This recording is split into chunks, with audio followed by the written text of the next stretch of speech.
Hey, good morning. It's Sandy Casella from Casella Homes Real Estate here. And today I'm super excited to talk to Lynn Courey.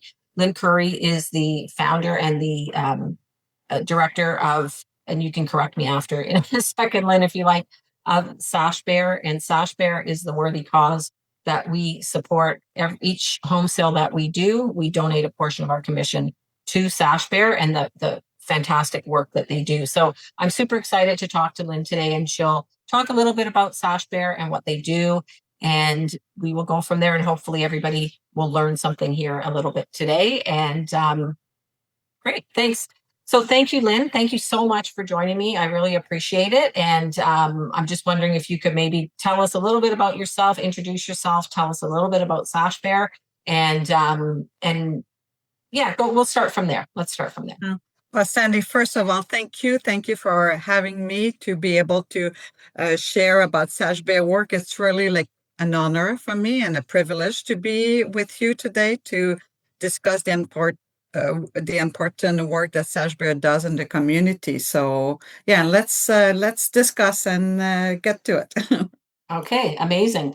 So can you tell me a little bit about Sashbear's mission, and maybe maybe a little bit of whatever you would like to share about your own personal journey and what led you to founding Sashbear? Absolutely. Sashbear, first of all, was created to provide support, education for individuals and their families affected by emotion dysregulation, BPD, and primarily in the context of mental health challenges, right? And like we said, this was the organization was created after a personal loss, like the loss of my daughter, Sasha. She was struggling with her emotion, high and low of emotion, and we could not really find anything here in Canada to help her understand, deal with this situation. And even for us, we could not find anything to be able to support her more effectively.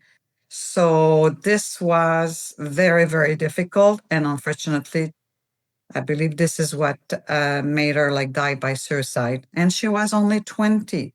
For us, it was the beginning of her life. So we felt that we had a mission to do. And this is how the foundation was created, to have a heartfelt mission centered on understanding, on compassion, and providing resources for those in need. Knowing that we have one person out of four affected by mental health challenges, it is important that we help family members. Why? Because too often we have inadequate recognition and support for family members. And we know we're the frontline support for our loved one. And what we end up is often having our own mental health affected, and we're becoming collateral, casualties. So this is why we felt that was very important to create this foundation to help the family members and their loved ones. So Sashbear is now a charity recognized as the leading voice for Canadian families impacted by emotional dysregulation and related mental health challenges. And Sashbear trained and empowered the family members to share their life-transforming skills, to build communities, and to provide hopes through the evidence-based family programs and advocacy and education we do in the community. We help eliminate the stigma, to promote early intervention, to disseminate effective life coping skill, and last but not least, to inform and empower and mobilize families and communities for change, a change that will be lasting and providing everyone with a life worth living, a life with a great purpose. Yeah, I think it's so needed. I think a lot of the issue with mental health is that, I've been, my whole life's been impacted by mental health, from family members, addiction issues, mental health issues, things like that. And I know when my, the very first, what I recognized as a crisis was another one of a very close family member at the time. And we're going back about 20 years now. And the issue with that at that time was that the family was not involved. The family was not at all. It was like, we're going to help this person, but the family was taken completely out of the picture. And the only reason I was able to be involved was because that family member allowed it. Otherwise, I would not have been allowed to go to appointments. I would not have been able to get any information. And now that issue is, in my opinion, a lot of what, now I know there's a lot of different reasons why people are diagnosed with borderline. So that issue, though, is a big reason why my loved one does have borderline, is because of what happened all around that situation. So I think it's super important that Sashbear supports the family members, because that is, just like you say, that's the front line, and you have to have the family involved in this, and I think that's super important. So I'm that's why I'm so passionate about Sashbear, I think, is because I recognize that from the issues that we've had. Can you, having said that, can you share a little bit about what emotional dysregulation or borderline personality disorder is? For sure, because there's so much misunderstanding about it. And we say that people who have emotion dysregulation, like borderline personality disorder, they have difficulty regulating and handling their own emotion and controlling like their impulses, right? They are highly sensitive and what is sensitive to what is going around them and react as well with intense emotion that comes from the environment. And it could be small changes, right? They're going to be reacting to. And then the dysregulation, like often is referred to challenges in managing the response to the environment. It can be manifested like with extreme reaction, extreme irritability to something that could be very small, mood swing, and overwhelming sadness. I remember Sasha, like she was often very, very sad at moment that kind of fuss didn't make sense. We didn't understand. And it's hard for them to be able to manage all this. And it's just very hard as well for family member to understand the high and low of the emotion, the intense emotion. And when they don't fit necessarily the facts from our point of view. And this is why it's so important that we understand this, that it's not just something that like teenage angst or overly emotional in the moment. This, we really need to take it seriously. It could become a deeper issue and it can lead to significant distress and it needs to be addressed properly. Yeah, and would you say, because a lot of the issue I think comes in with normal teenage behavior, and when is it not normal teenage behavior, right? And some people, I know there's a lot of stigma around borderline personality disorder, emotional dysregulation, and you know things that people think about it. When should people reach out? Like, in my opinion, if you have any doubt whatsoever, you should reach out and keep going until you have to be the advocate and keep going and not take no for an answer. Because I think with borderline, sometimes it's not diagnosed when they're young, and maybe it's because they don't want to label young people, but that's really not helping. This is something we really try to encourage people to do early intervention. And when we say this is when there's up and down during the day, constant up and down, not just once or once in a while, but on a regular basis, it is more than just teenage angst. And it's important that we go and seek help, right? Like you don't need necessarily to be diagnosed. If you have the traits, it's important that the professional recognize this and offer services. This is exactly what happened to Sasha. Because she was 16, they didn't want to label her with the borderline personality disorder. They say it was teenage angst. And this did more, it was more was worse for her because she didn't have any treatment, she didn't have any services, she didn't have any skills. And even for us, we were sent home to say, uh, take her shopping, distract her, like without us understanding what she was going through with her emotion, that she was feeling intensely, reacting intensely as well to small things. And for us to have understood this, we could have supported her more effectively. So there is nothing that tells professional to diagnose early. Like they can be diagnosed before the age of 18 for sure. And if they don't want to diagnose, please, I recommend that they provide skills, treatment that can help them manage more effectively their emotion. Because once they know how to manage it, they can give so much to the world. They are people that have so much empathy, compassion, and they can give back to the community with a big, big heart. Yeah, and that's so that this brings up three things I want to touch on. One is you're absolutely right because everything has an equal opposite. As as down as they can be, as high they can be, right? Like it's there's so much beauty in their personalities, and unfortunately, it's that beauty, that tenderness, that vulnerability that they have that leads to borderline because they feel so deeply, and that's where the problem comes in. But there's always another side to it, right? Something I just thought of as you were talking, I never thought of this before, but in Sasha's case, when you think about it and you're going to a doctor and these professionals are saying to you, take her shopping or it's just normal teenage angst, imagine what's going through her brain is something's wrong with me because this isn't normal, right? And now they start to believe something's wrong with them and then it gets worse. And and as a mom and as a parent, you know no, something it's deeper. You know that it's deeper, but you're stuck at the mercy of professionals, and it's really heartbreaking. I remember with my loved one, I know how you were saying about the emotions change very quickly.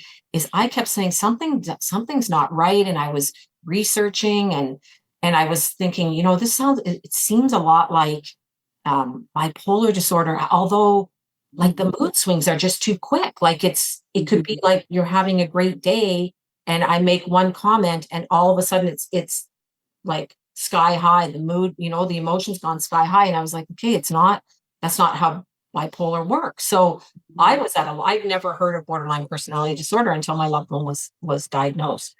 And it might be a good thing because if you read online about borderline, it's so wrong what they say. It's there is a lot of people can lead very productive lives, and it's not really helpful if you look online about it because it doesn't convey that, but it's not true. Yeah, that's something I just want to add on this one. You say if you go online, please check the source and make sure that the go-to source are reputable or they know that they're being recognized at providing the proper information.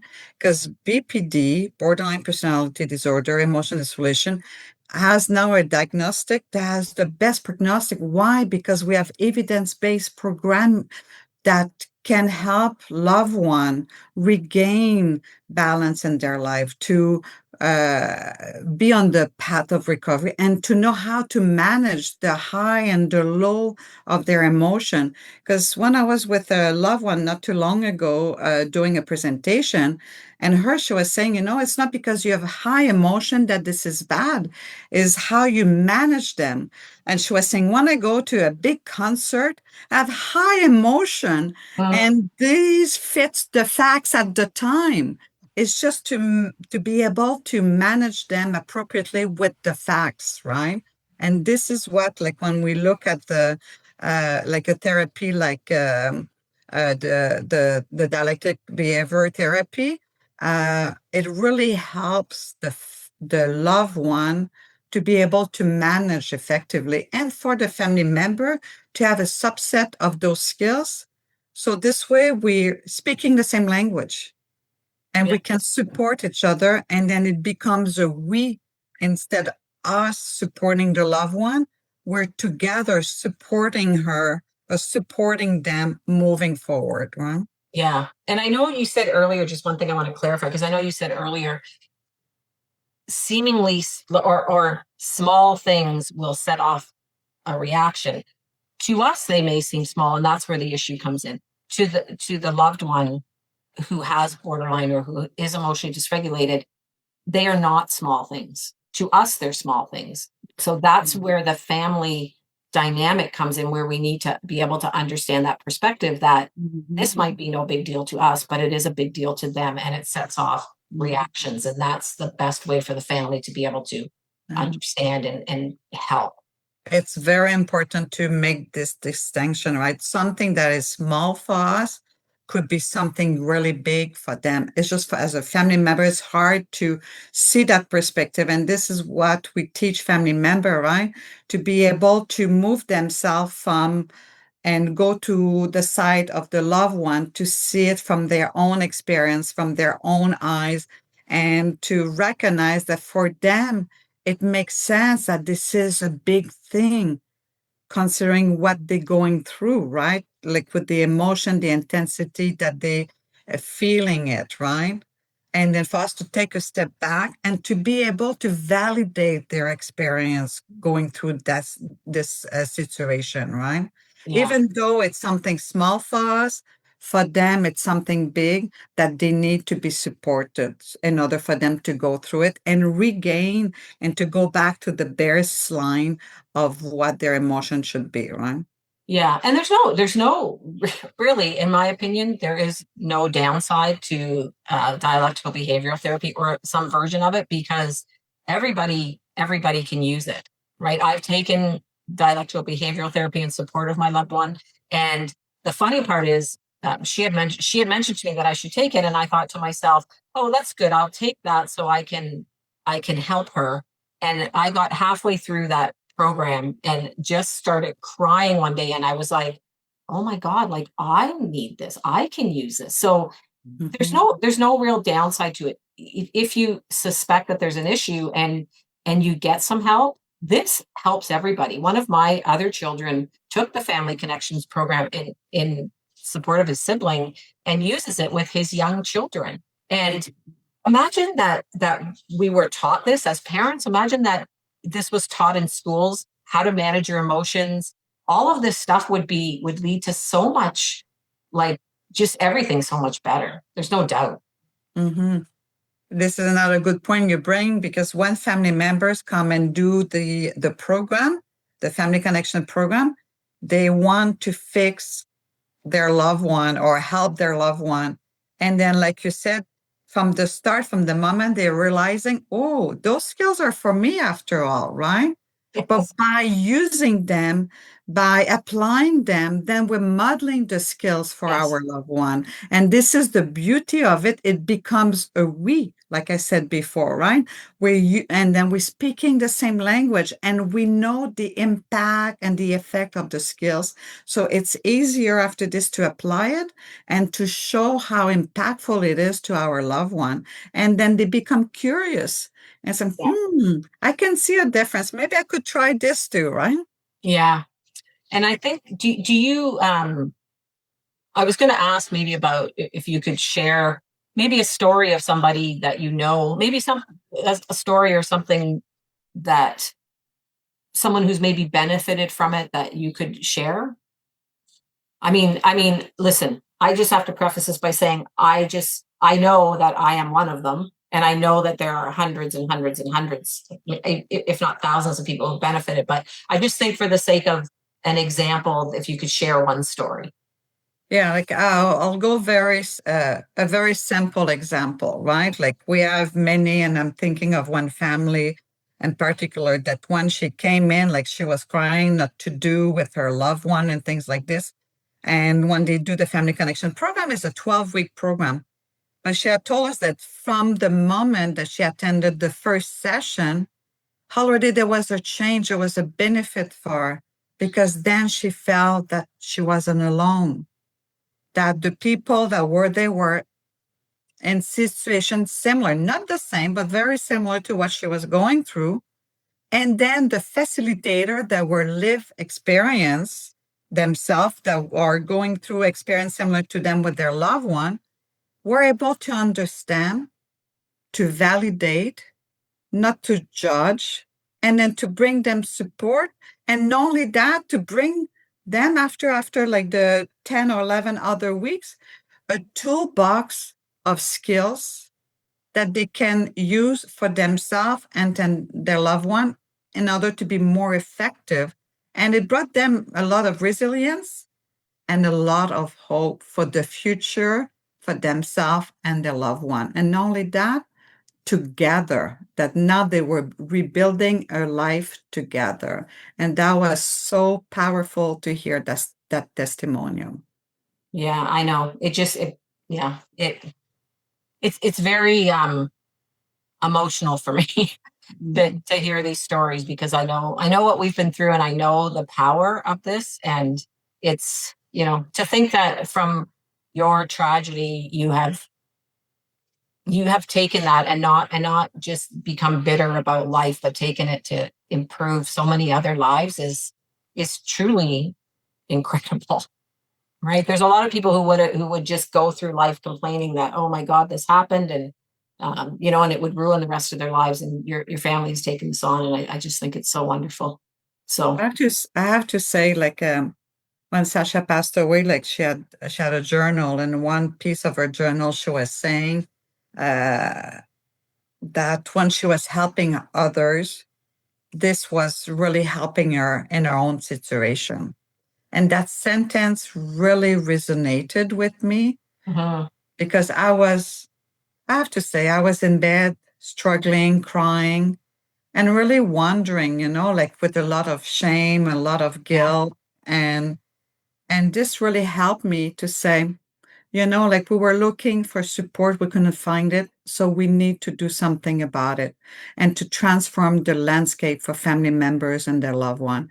And this is how I believe our family, like discussed and decided that we needed to do something. And this is how we created the Sashbear Foundation to be able to transform that landscape because it's hard when we live with someone that is struggling. And I have to say, it's even harder when they're no longer there. And we want to prevent this for other families. yeah. Yeah, my heart just goes out to you because I can't imagine. I mean, it's probably every parent's worst nightmare. And to think about how to move forward from there. So it's, the lives that you've changed is just incredible. It's incredible. So, I'm sure you would give everything to have Sasha back. And I really want to thank you for doing this because I think I've seen the difference in families when I facilitate, and I see the difference in my own family. To think that it's night and day. Thank you. And I have to say that, alone, I would not have been able to do everything that Sashbear is offering. It's thanks to people like you and other people that really volunteers for Sashbear that what they receive, that they feel that made a difference. And now they want to give back, right? By volunteering, by becoming a facilitator themselves, by helping us to do outreach in the community, by making a donation, by spreading the word, right? It's really important that we feel that we're a community, that we're working together and making a difference for others. And this alone, we can do so much, but together we can accomplish so much more. Yeah, that's amazing. And I want you just answered the next question I was going to ask you is how much do you think community support plays, like the role in it? And you've really just answered that. So and some of the next question, but we'll get to that in a few minutes because I do want to get to that.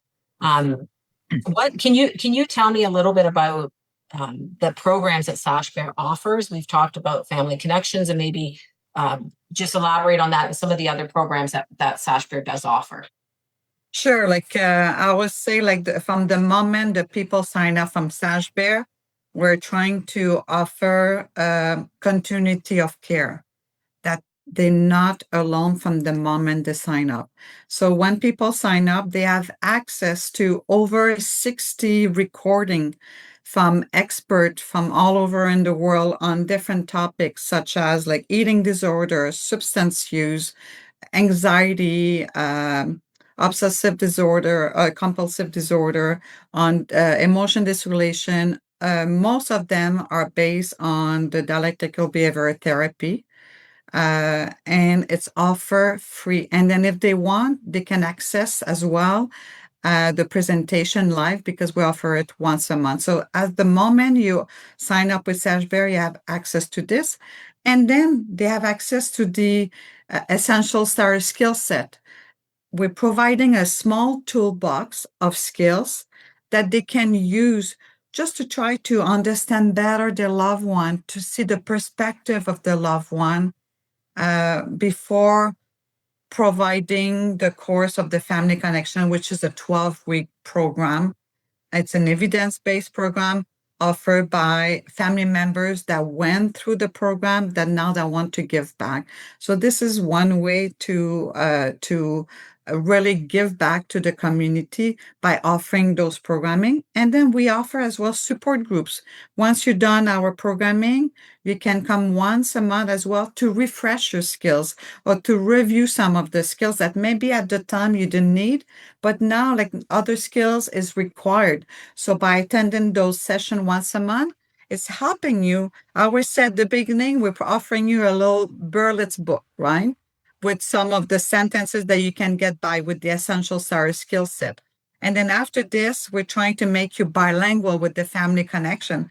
And then if you want, you can even go further and be an expert in the literature by doing the support groups and then by even becoming like a leader, a facilitator. And you're always improving your own understanding of the skills and always going further into the skills. Yeah. You know what? You went over something really quickly, and I really want to say this. Free. It's all offered free. And that is super, super important because some of these supports are very expensive for family members. So I really want people to get that it's all offered free because that is a big barrier. So we'll get into a little bit about how you can offer this free in a few minutes, but I want people to really understand that. So Totally. Because I have yeah, to say, this is what happened to us. We could not find any services here, so we had to go in the US. And at some point, we could not continue to pay for the services. And this is when Sasha felt like a burden and took her life. yeah. And then this is why everything we do for families, we want to offer it for free because we know that this initiative not only change life, they help create a culture of support, understanding, and create really a ripple of hope, right? Hope ripple outwards to benefit everyone in need, like you say. It could be anyone really. And then when the family member join Sashbear, they don't just have access to a program, they join a community of care that grows within them. I think that's really important. And you said this earlier about when you were doing the success story earlier is as soon as you are connected with Sash Bear, because going through this as a family is so there's so much stigma and there's so much shame and there's so much unknown out there that you think you're the only one that's going through it. And as soon as you get into a group like this or connect with Sash Bear, like your eyes are open to, oh my goodness, there's other people that it's happening to. I'm not the only one. I'm not crazy. I'm not like I'm getting some support. I shouldn't use that word. I'm really sorry. Um, there's support out there and you have people that just understand what you're talking about and you don't have to get into so many questions because sometimes other family members try to be supportive but they're asking so many questions that it becomes overwhelming trying to explain things and they're thinking that well this is easy you just do this or you just tell them they can't go out or you just yell louder or you just whatever and it doesn't work and to be able to talk to people and they understand what you're talking speaking the same language is massive. Yeah, it's so true because often it's similar to our loved one. We want to be heard. We want someone to listen, but not necessarily to give out advice or tell us what to do. Because yes, there may be good advice, but maybe not for the situation that we are in. And directly it's the same thing for our loved one as a family member, because we see them suffering, we're trying to problem solve sometimes too fast instead of being there, like listening to them, validating, and then maybe to see if they would like to hear from our advice or not, or maybe they will ask us, but we tend to go too fast. Why? Because it's our own fear, and our family members are supporting us as family member too. When you say like they try to give us advice, it's with the best intention in mind, but often this is not what we need. Yes, absolutely. Let's talk a little bit about how Sashbear is able to provide this free of charge and what people can do to help Sashbear. Oh, for sure, we're like I said, nonprofit organization. Um And then when we offer our services, we need to do fundraising. And one of our main fundraiser is doing a walk to raise awareness on emotion dysregulation to remove stigma. We start the walk in May, and then we have them across the country. And actually, we have one in Montreal in September. This year's on September 14th. And then anyone can take part of it to raise awareness, to build community and show families that they're not alone. And at the same time, they can make a donation. They can fundraise. They can sponsor the walk. We're always looking for someone as well to sponsor our main programming, right? So this way, it's a way for us to fundraise the activity and be able to help more family members. And people can, if it's not like a monetary donation, they can always volunteer their time, right? We always need people either to organize the walk or to help us do outreach events. We're always looking for free space to do our training, to do our groups. We're looking for entertainers, like we're looking for people that have expertise in ITs. We're always looking for volunteers to help us out. And the donation, if you're interested in making a donation, you can check our website. You can make a donation through Canada Health. And then, or you can come and join us at the walk in Montreal on September 14th. We would love to see you there. Yes. So the walks now, so something I do want to clarify, Sashbear is offered across Canada. So no matter where you are in Canada, it is offered, the programs, they're all online, Yeah. and it is not just in one specific place. So that's important as well. Different time zone across the country. We're doing online. And the reason why we're doing it, because it's easier for people to access the programming. Because let's say if we do it in person, it could be on a Monday and maybe the people may be available only Tuesday and Thursday. By doing it online, they can have more choices of groups that fits their own schedule. We really try to answer the need of our participant, of our community. And this is why we find it so important to do it online, because they can have more choices.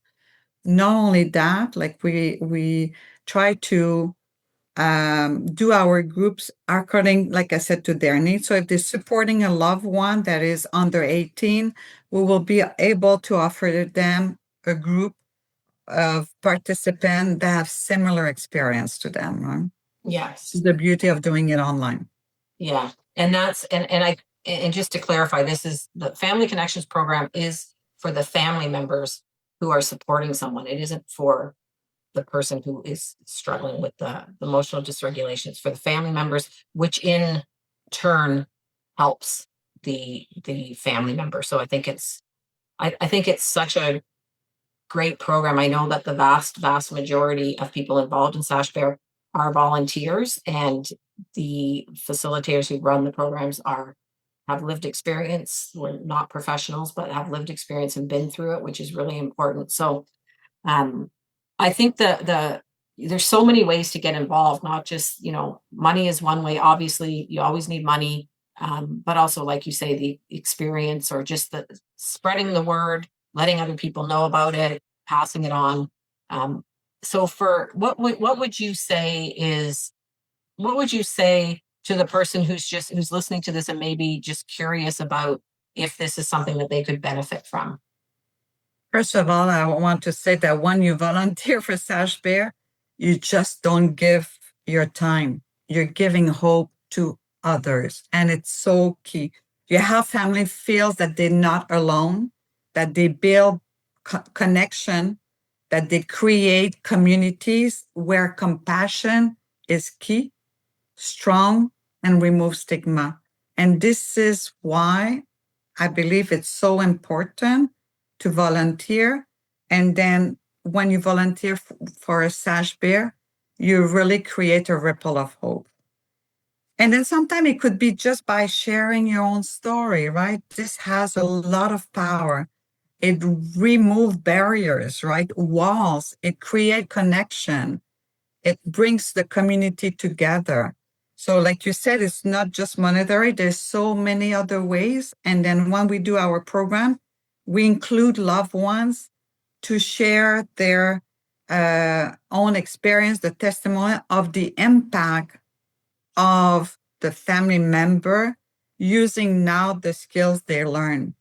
And it makes such a difference. And we allow the participant to even ask questions to our loved one. And sometimes it's a lot more easier to ask a question to someone you don't know than to your own loved one, right? And it helps them to understand the importance of practicing because, like I said earlier, it's like a language. You may take the 12-week program, but if you don't practice it on a regular basis, it'll be like any other things. If you don't immerse in it, you may forget, and when will be the time to use it? It could be very hard to remember in which box you put all those important tools, right? Yes. And let's face it, like we've spent a lifetime as parents, or I'm going to use parents. There are groups for loved ones who are supporting a spouse or a partner. As a parent, though, we've spent a lifetime doing things a certain way. And now you're not going to turn that around overnight. You do have to, it does take practice. And I know I've been involved with Sashbear for several years, and through facilitation, I'm still sometimes I every time I go through the program, I learn a little bit more. I understand things a little bit better, and I'm able to use the skills a little bit more. So it's definitely not a one and done. You're not going to change things overnight. So it's I think it's such a big thing that we have to continue to learn all the time, continue to practice the skills and use the skills. And I use them in all aspects of my life, not just with my loved one, with my other children, with my grandkids, with, in my work, I use these skills as well because they're universal skills that are really helpful for the world to just get along better. Let's face it. Totally. It's so key what you say, Sandy, right? That you need to use them all the time. And by you doing it all the time too, it makes it very easy to use them when you need it really in difficult situation, right? Because Yeah. you've been practicing it on a regular basis. Often, like I find this is one of a big like a myth of thinking, oh, like it's really hard to use those skills on a regular basis. I don't have my loved one, but you said it yourself, right? That you use it like at work with friends, relative. Like it doesn't have to be always with the loved one. This is the way to practice it and makes it easy to do it. And it's so key and useful. And then you become like really fluent into the skills after that one. And then it's second nature, right? You're not going in a crisis, you're not going to be able to pull these skills up and use them. If you're using them all the time, it just becomes second nature, and that's just the way you think and the way you speak, and it makes a big difference. And I think, we touched earlier about how Sasha felt like she was a burden, and how going through this would feel like, something's wrong with me because nobody understands, and they're saying there's nothing really wrong with me. As a loved one, seeing their family members take time out of their lives to do this and to learn more, that in itself is validation. And then they start to see, okay, oh my goodness, like you would do that for me, or it's a validating feeling like, okay, yeah, there's more to this than just it's my fault, right? It's my problem. So that's a really big component. And I think people underestimate how validating that really is. That's a good point. Like I did a conference with a loved one, and then she was sharing the importance of the family member using the skills. And then this is what she was saying, like we speak the same language. And then when my mom invalidate me, I'm able to tell her, hey, mom, right now what you're telling me is very invalidating and you better use your skills. And the mom, instead of overreacting, then she can say, yes, that what you're saying really makes sense. And let's take a step back, right? And let me start again. Mhm. And then she said, like, it really like de-escalate like the polarization between the two. And she said, for sure, there's days are a bit more difficult than others, but they always go back to the skills. And then today, like before they weren't living together, now like the daughter and the mom are sharing an apartment together and they have a blast, right? In the sense that even though there's some up and down, like the mom is able to respect the space of the loved one, and then they can share their experience with the skills, right? And respecting each other that way. Yeah. I'm smiling because I feel like you're talking about me. That's but that's the beauty of it, where you can get to those, because it's not going to make everything perfect. Your life is not going to be perfect. You're still going to have ups and downs. But when your loved one, instead of getting dysregulated, can say, that's really hurtful, or that's not very validating, and Mhm. you can have those conversations, is really important, because it also teaches how to be more validating, right? It opens up that conversation that you can have with your loved one. And I mean, what better, in my opinion, like, if I think it's so important, the thing that's most important in this world is having that relationship with your kids. That is super important to me, that my kids want to be around me, want to hang out with me, want to Yeah. have phone conversations, or travel together with me. That's very important to me. And when you have the skills to make sure that everybody feels heard and seen, it allows that opportunity. And that's, I think one of the big things is, I like to say, our children, that relationship that we so desperately want with our children want that relationship with us as well. Whatever you may think, they absolutely want that relationship as well. So this opens the door to being able to have that relationship. It really creates a ripple of support that creates a lot of hope for the future, right? For the Yes. family, the entire family. So Lynn, I really want to thank you for joining me here today, and for all the incredible work that you do. I will be sharing like the walks, and I mean, we share this with our client database all the time as well, the walks. And there is one coming up, like Lynn said, September 14th in Montreal, and you can go to sashbear.org and you can donate there. I'll also share the link for my own personal page. You can donate there. We always, the walk in Toronto, if you're in the GTA area, it's in Toronto. I don't know the date for next year, but we will share that. Even if you just come out and observe it, it is incredible. But just this massive sea of orange, and the people that show up, and it's so much fun, and everybody has a great time. Come by even the silent auction table and buy something. There's always great things. There's so many ways to support this organization, and it's so badly needed. So thank you so much, Lynn. Is there anything that you would like to share before we wrap up? Well, like I just want to say thank you to you. Thank you for everyone for listening. And then just remember that Sash Bear is there for you if you need us, that we can provide you with support. We can help you reduce stigma, and then to get to feel that you're part of a bigger community. And then we empower families. So this way we have all the possibility to have a purposeful life, a life worth living. So thank you, Absolutely. and looking forward to seeing you soon. Thank you. Yes. And just big Sash Bear hug, which we Big Sash Bear do in hug. our Sash Bear. Thank you so much again, Lynn. And I will share the links for Sash Bear and some information about the walks and other ways to get involved. And the more the merrier. Thank you. Thank you. Okay. I don't know. I'll record.